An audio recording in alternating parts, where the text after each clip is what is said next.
Hi everybody, it's Andrew Hutchings here.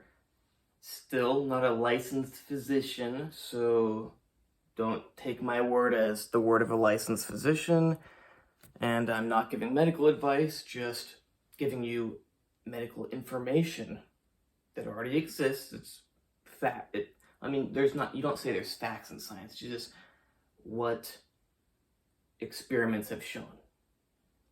Essentially facts at a certain point, but yeah. So I'll get to the point. So this video is about common sense with the coronavirus vaccines and also some stuff you might not have known. So number one, common sense. Like I saw someone complaining that, oh, people who aren't getting vaccinated are harming people who are getting vaccinated. If the vaccine works and you get vaccinated, your vaccine does not depend on somebody else getting a vaccine. Your vaccine, the whole point of it is that other people can be infectious and you won't get seriously ill. There's no point of the vaccine if everybody else doesn't have coronavirus. If nobody else had coronavirus, you wouldn't need the vaccine. The whole point of it is that you can be around other people who do have the virus and you won't get seriously ill. So no, not everybody needs to get the vaccine. Not everybody should get the vaccine. Especially not young people who have their whole life ahead of them and don't know about the possible long-term, lifelong side effects. I won't get into what those might be, but that's pretty serious. If you're 20 years old and you're going to live till 80, maybe even 90 if you're lucky, maybe 100, that's 60, 70, 80 years of side effects.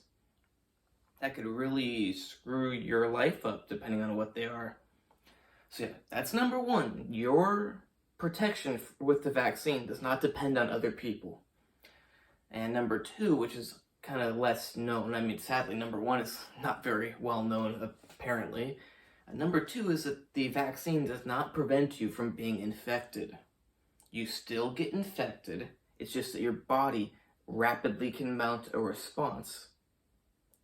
And it's going to keep the virus levels down low and quickly eliminate them entirely. So you still get infected, you still have virus in you, it can still spread to other people. However, it is much less likely because, like I said, the virus, the levels are kept down really low because you're immediately attacking it with full force. You've got your scouts scouting around, they see the virus, they signal for the army, it comes in and just starts attacking it like crazy. So it never amasses much numbers and it doesn't stick around very long. So when there's not very much of it, you're not as contagious. And when it doesn't stick around very long, you're limiting the amount of time in which you could infect people. So for those two reasons, which also work in synergy with one another, you are much less likely to spread the virus. But you can. And you still get infected, and you can still spread it. But you are incredibly less likely to get seriously ill, and much less likely to spread it to other people. So yeah, that's all. There's no real purpose of herd immunity when we're at the point we're at right now. There's especially no reason for people who are vaccinated to care about it, because the whole benefit of herd immunity would be that, say I'm an unvaccinated person, and that herd over there has herd immunity. I can go into that population and not have to worry as much about being infected by them, because they have herd immunity. Now, if I am vaccinated, this comes back to point number one. It doesn't matter if they have herd immunity. It doesn't matter if they're all infected. It just doesn't matter because I've got the vaccine. I don't really need to worry.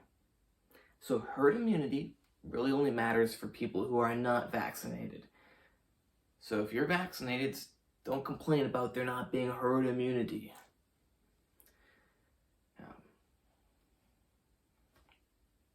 Anything else I should clear up? We do not know how safe the coronavirus vaccines are in the long term. The reason why is very, very simple. Because there are no long-term studies. It's only been around for almost a year now, some of the vaccines. It's impossible to know what would happen 10 years down the line. Now, if you don't have side effects a few months to a year down the line, it is very unlikely that you'll have side effects years and years down the line. Now, I'm not going to say it's incredibly unlikely, but it's pretty unlikely. However, I don't think it's just me who sees all the political and financial motivation behind these vaccines and the compressed time frame in which they were tested, and perhaps a lack of tests regarding safety compared to how many were done for efficacy.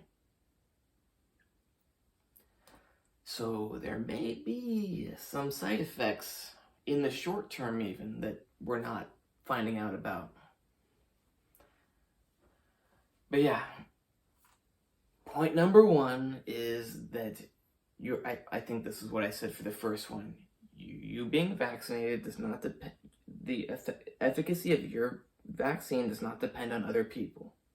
And number two is a vaccinated person can be infected and can still infect others, although it's much less likely.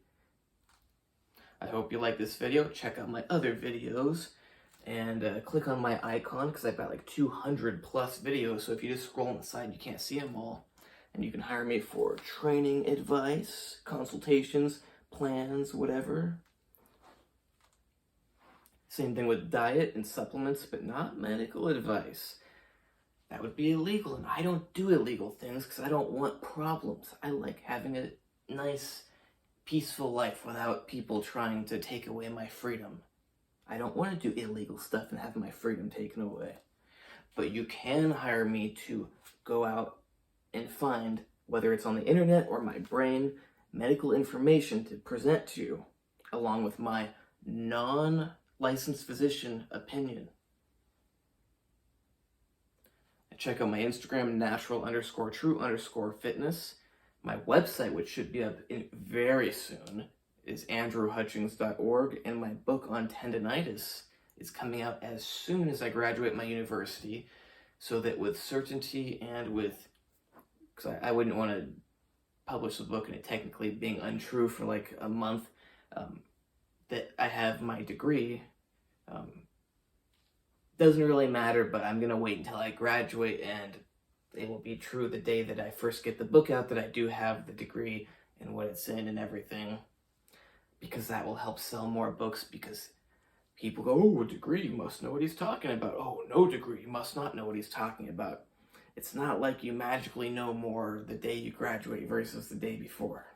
And also, like I mentioned like 20 minutes ago to someone else, just because you took a biology class or you even got a biology degree, maybe you even got good grades, it doesn't mean you know anything about biology or whatever subject.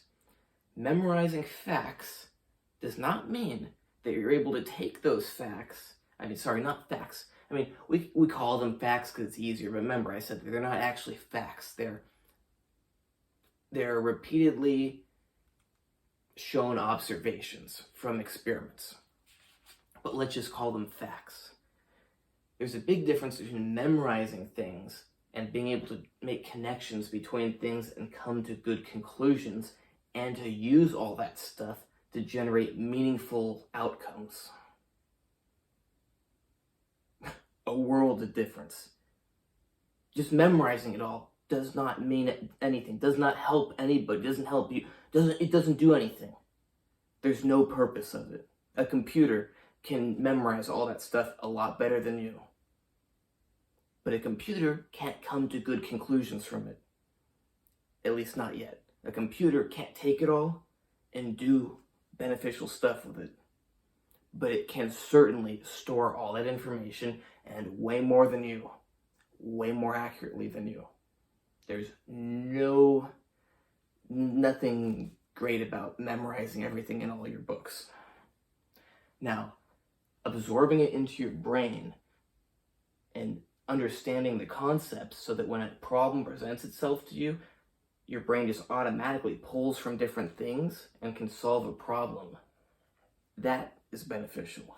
That matters. I hope you like this video. Yeah, please like and subscribe. It helps me out. I mean, it doesn't cost you anything. It takes like 2 seconds. I've got other financial videos, like if you want to make back those 2 seconds times like 20 trillion in terms of wealth, especially if you're a teenager and you're still in high school, you can really act on what I talk about in my other videos. But most of my videos are on fitness and fitness related stuff.